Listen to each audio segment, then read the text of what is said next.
channel YouTube Mas dan Ember.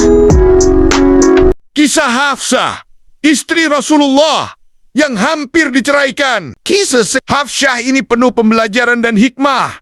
Sebagai istri Rasulullah SAW, Sayyidah pernah berbuat kesalahan yang membuat Baginda Rasulullah SAW menjatuhkan talak 1 padanya.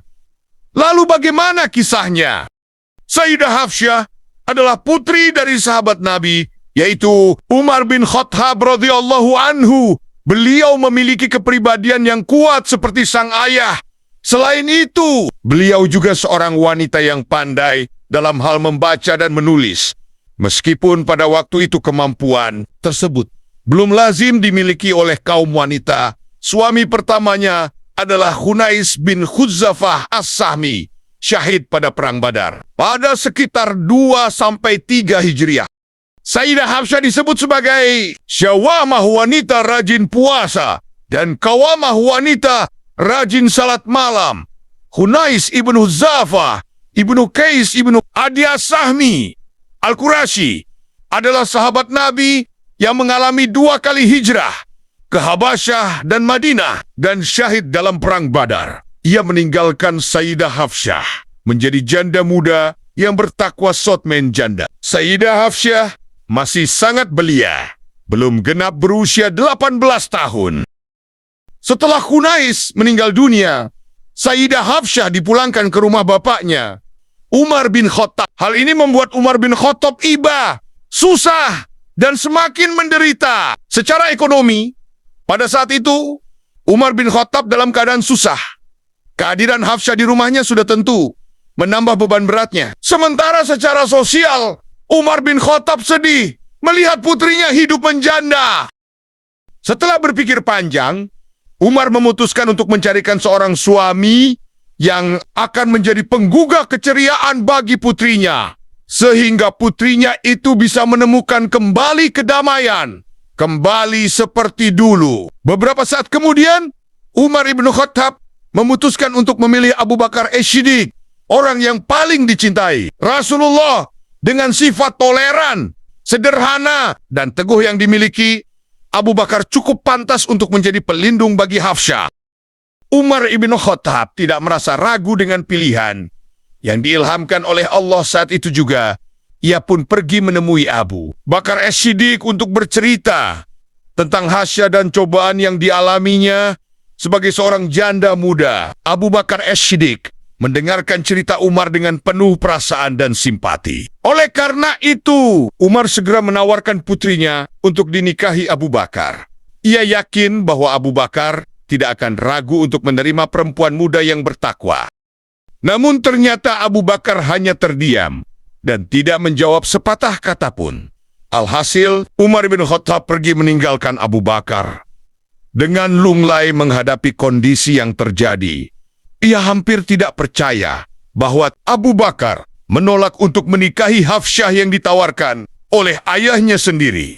Umar bin Khattab kemudian pergi menuju ke kediaman Utsman bin Affan yang istrinya adalah Ruqayyah binti Muhammad, putri Nabi Muhammad yang juga telah meninggal dunia karena menderita penyakit campak setelah kaum mukminin mendapat kemenangan gemilang dalam Perang Badar. Umar bin Khattab bercerita mengenai keadaannya kepada Utsman bin Affan sebelum menawarkan putrinya Hafsah dengan perasaan yang masih teriris oleh penolakan Abu Bakar untuk menikahi putrinya itu.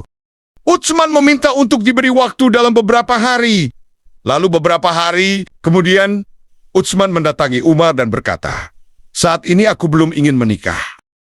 Duka dan kesedihan Umar semakin mendalam karena penolakan Utsman. Umar tertekan karena ditolak oleh kedua sahabatnya itu. Padahal keduanya adalah sahabat karib yang sama-sama mengetahui kedudukan Umar. Oleh karena itu, Umar merasa sedih dan terpukul. Kemudian Umar pergi menghadap kepada Rasulullah untuk mengadukan nasibnya dan bagaimana sikap Abu Bakar dan Utsman ibnu Affan terhadap tawarannya untuk menikahi putrinya. Rasulullah tersenyum kemudian bersabda, "Hafsah akan menikah dengan orang yang lebih baik daripada Abu Bakar dan Utsman. Sementara Utsman akan menikah dengan wanita yang lebih baik daripada Hafsyah. Dengan hati yang dicekam oleh perasaan kaget, Umar bin Khattab mengulang-ulang sabda Nabi Muhammad SAW. Hafsyah akan menikah dengan orang yang lebih baik daripada Utsman. Akankah Nabi menikahi putriku, Hafsyah? Tanya Umar di dalam hatinya. Sejatinya penolakan tak selalu berakhir kepedihan. Allah selalu menyediakan jawaban yang lebih baik. Wajah Umar menjadi ceria karena kehormatan besar itu.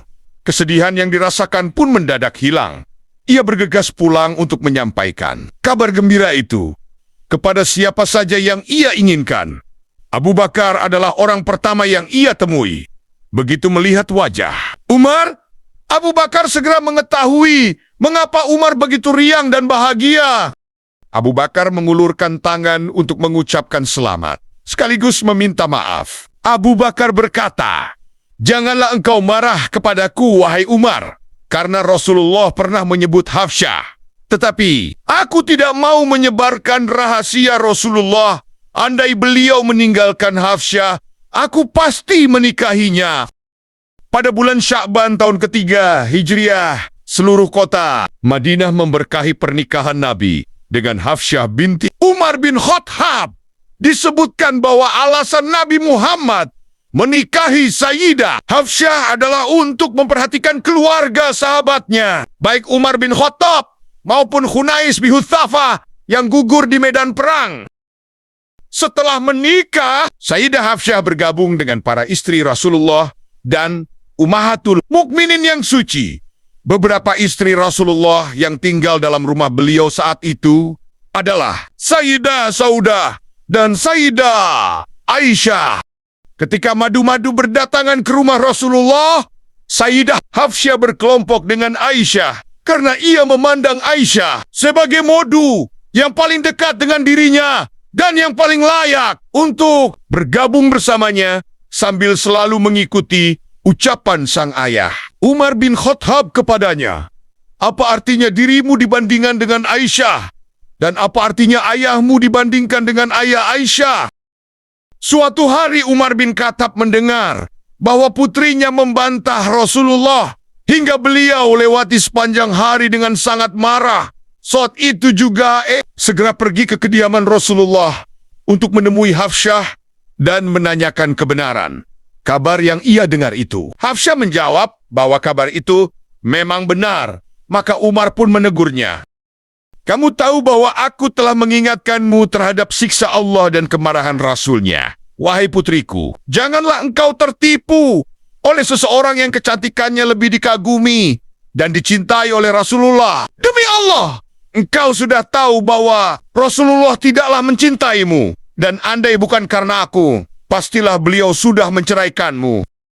Sayyidah Hafsyah adalah perempuan yang percaya diri dan berani. Ia melihat bahwa tidak satu pun dari para madunya yang bisa menandingi kedudukannya. Demikian pula suaminya. Rasulullah tidak akan merasa sakit dengan sikapnya yang sesekali menentang. Dalam hadis Al-Hudaybiyah dan by @iharidwan.ibnu, Sade meriwayatkan bahwa Rasulullah di sisi Hafsyah mengingat para sahabat yang membayatnya di bawah pohon Hudaybiyah. Rasulullah bersabda, "Insya Allah tidak akan masuk neraka para ashab asy syajarah yang berbaiat di bawahnya." Hafsyah menyahut, "Benar, wahai Rasulullah." Rasulullah pun membentaknya. Kemudian turunlah ayat Al-Quran yang mulia. "Dan tidak ada seorang pun daripadamu melainkan mendatangi neraka itu. Hal itu bagi Tuhanmu adalah suatu kemestian yang sudah ditetapkan." Surat Maryam ayat 71. Allah Subhanahu wa Ta'ala telah berfirman, "Kemudian kami akan menyelamatkan orang-orang yang bertakwa dan membiarkan orang-orang yang zalim dalam neraka dalam keadaan berlutut." Surat Maryam ayat 72. Rasulullah berusaha menolong Hafsyah sebisa mungkin. Bagi beliau, sikap yang ditunjukkan oleh Hafsyah itu tidak lain sifat seorang perempuan yang menuntut kasih, sayang, dan sifat turunan dari sang ayah, yakni sahabat termulia Umar bin Khattab. Pada suatu hari, Rasulullah berdua di rumah Sayyidah Hafsyah dengan Maria Al-Qibtiyah. Maria atau Maria adalah seorang wanita asal Mesir yang dihadiahkan oleh Mukaukis, penguasa Mesir, kepada Rasulullah tahun 7 Hijriah. Setelah dimerdekakan lalu dinikahi oleh Rasulullah dan mendapat seorang putra bernama Ibrahim. Hal ini rupanya membuat Sayyidah Hafsyah cemburu berat. Ketika Maria pergi, Sayyidah Hafsyah menemui Rasulullah dan berkata, "Aku telah melihat siapa orang yang bersamaku. Sungguh engkau telah menghardiku, dan engkau tidak akan melakukan hal itu, andai bukan karena rendahnya diriku bagimu." Kata-kata Hafsyah ini sangat menyakitkan bagi Rasulullah. Namun, dengan sifat pemaaf dan logikanya, Rasulullah mendekat dan meminta ridha. Sayyidah Hafsyah sambil mengatakan dengan suara lirih bahwa Maria adalah haram untuk Nabi. Setelah itu, Rasulullah berpesan agar Hafsyah tidak menceritakan kepada siapapun tentang hal yang terjadi tersebut dan menganggapnya tidak pernah terjadi. Ketika peristiwa itu terjadi, Sayyidah Hafsyah sedang pergi mengunjungi ayahnya dan bercakap-cakap di sana. Maria datang kepada Nabi tatkala ia sedang di rumah Hafsyah dan agak lama. Lalu kemudian Sayyidah Hafsyah kembali pulang dan mengetahui ada Maria di rumahnya. Ia menunggu keluarnya Maria dengan rasa cemburu yang sudah meluap. Makin lama ia menunggu, cemburunya pun makin menjadi. Ketika Maria keluar, Hafsyah pun masuk menjumpai Nabi. "Saya sudah melihat siapa yang dengan kau tadi," kata Hafsyah. "Engkau sungguh telah menghinaku. Engkau tidak akan berbuat begitu kalau bukan kedudukanku yang rendah dalam pandanganmu." Rasulullah segera menyadari bahwa rasa cemburulah yang telah mendorong Hafsyah menyatakan apa yang telah disaksikannya itu serta membicarakannya kembali dengan Aisyah atau istari-istarinya yang lain dengan maksud hendak menyenangkan perasaan Sayyidah Hafsyah. Ia bermaksud hendak bersumpah mengharamkan Maria buat dirinya kalau Hafsyah tidak akan menceritakan apa yang telah disaksikannya itu. Hafsyah berjanji akan melaksanakan, tetapi rasa cemburu sudah begitu berkecamuk dalam hati sehingga dia tidak lagi sanggup menyimpan apa yang ada dalam hatinya, dan ia pun menceritakan lagi hal itu kepada Sayyidah Aisyah. Sayyidah Aisyah memberi kesan kepada Nabi bahwa Sayyidah Hafsyah tidak lagi dapat menyimpan rahasia. Barangkali masalahnya tidak hanya terhenti pada Sayyidah Hafsyah dan pada Sayyidah Aisyah saja dari kalangan istri Nabi. Barangkali mereka semua yang sudah melihat bagaimana Nabi mengangkat kedudukan Maria dan pula mengikuti Hafsyah dan Aisyah ketika kedua mereka ini berterang-terangan kepada Nabi sehubungan dengan Maria ini. Meskipun cerita demikian sebenarnya tidak lebih daripada suatu kejadian biasa antara seorang suami dengan istrinya atau antara seorang laki-laki dengan hamba sahaya yang sudah dihalalkan. Akhirnya, Allah menurunkan ayat-ayat Al-Quran. "Jika kamu berdua bertaubat kepada Allah, maka sesungguhnya hati kamu berdua telah condong untuk menerima kebaikan. Dan jika kamu berdua bantu-membantu menyusahkan Nabi, maka sesungguhnya Allah adalah pelindungnya, dan begitu pula Jibril dan orang-orang mukmin yang baik. Dan selain dari itu malaikat-malaikat adalah penolongnya pula." Surat At-Tahrim ayat 4. Cerita tentang pengharaman Nabi terhadap Maria atas diri beliau sendiri dan bagaimana Sayyidah Hafsyah membuka rahasia itu kepada Sayyidah Aisyah. Lalu mereka berdua memprotes. Rasulullah adalah sesuatu perkara yang banyak dibicarakan dalam kitab-kitab fikih dan tafsir tentang sebab turunnya Surat At-Tahrim. Perbuatan yang dilakukan oleh Sayyidah Hafsyah ini telah menyalakan api dalam sekam yang tanpa disadari dan di luar kemampuannya. Hal itulah yang telah mendorong Rasulullah untuk menceraikan Sayyidah Hafsyah dengan talak 1, sebagaimana diriwayatkan oleh Ibnu Hajar. Tetapi beliau kemudian merujuk Sayyidah Hafsyah kembali. Hal itu beliau lakukan sebagai bentuk kasih sayang kepada Umar bin Khattab yang beliau pernah menumpahkan debu di kepalanya sambil bersabda, "Setelah ini, semoga Allah tidak memberatkan Umar dan putrinya." Malaikat Jibril juga turun kepada Rasulullah dan mengatakan, "Sesungguhnya Allah memerintahkanmu untuk merujuk Hafsyah sebagai kasih sayang kepada Umar." Dalam beberapa riwayat yang lain juga disebutkan bahwa Jibril turun kepada Nabi Muhammad dan mengatakan, "Rujuklah Hafsyah, karena ia adalah wanita yang ahli puasa dan qiyamul lail. Ia adalah istrimu di surga." Setelah itu, Sayyidah Hafsyah menyadari betapa buruk perbuatan yang menyebabkan kemuraman dan kepedihan di hati Rasulullah karena ia telah menyebarkan rahasia beliau. Hati Sayyidah Hafsyah kembali damai, tenang, dan tentram. Setelah Rasulullah memaafkannya, selanjutnya ia kembali hidup dengan sang suami yang mulia sebagai istri yang baik di hadapan suaminya. Dalam kitab Al-Isyabah, Ibnu Hajar menuturkan bahwa Umar bin Khattab menemui putrinya yang sedang menangis kemudian berkata, "Apakah Rasulullah telah menceraikanmu? Sungguh beliau telah menceraikanmu 1 kali, lalu merujukmu kembali, karena aku, jika beliau menceraikanmu lagi, aku tidak akan berbicara kepadamu selamanya." Ketika Rasulullah berpulang ke rahmatullah dan digantikan oleh Abu Bakar As-Siddiq sebagai khalifah selanjutnya, Hafsyah lah yang dipilih di antara semua ummahatul mukminin untuk menyimpan mushaf Al-Quran Al-Karim yang dikumpulkan oleh para sahabat. Padahal di antara mereka ada Aisyah, namun Hafsyah lah yang terpilih. Hal ini menunjukkan tingginya derajat Hafsyah.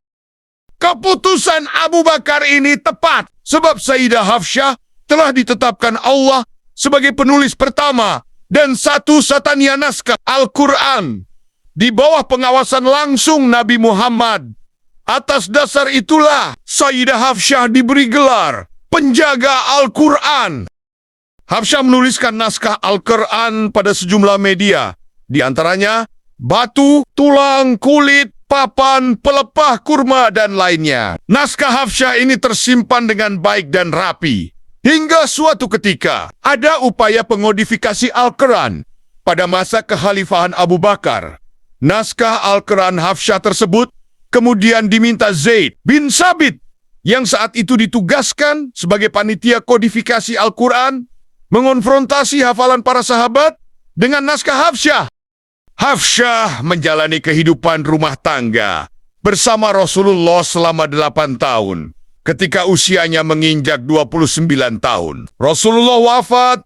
Hafsyah meninggal pada usia 63 tahun, tepatnya pada masa pemerintahan Utsman bin Affan radhiyallahu anhu, yaitu tahun 45 Hijriah di Madinah, dan jenazahnya dimakamkan di Baqi. Hafsyah adalah salah satu istri Rasulullah SAW. Ia sangat terkenal karena kedermawanannya, dan malaikat Jibril mengabarkan bahwa ia akan menjadi istri Rasulullah SAW di surga nanti. Hafsyah lahir 5 tahun sebelum tahun kenabian. Ibunya yang bernama Zainab binti Maz'un bin Wahab adalah saudara dari Utsman bin Maz'un. Itulah kisah Hafsyah, istri Rasulullah yang diceraikannya, namun rujuk kembali dan hidup bahagia hingga Rasulullah wafat. Terima kasih sudah menonton. Semoga video ini bermanfaat. Subscribe, like, share, dan komen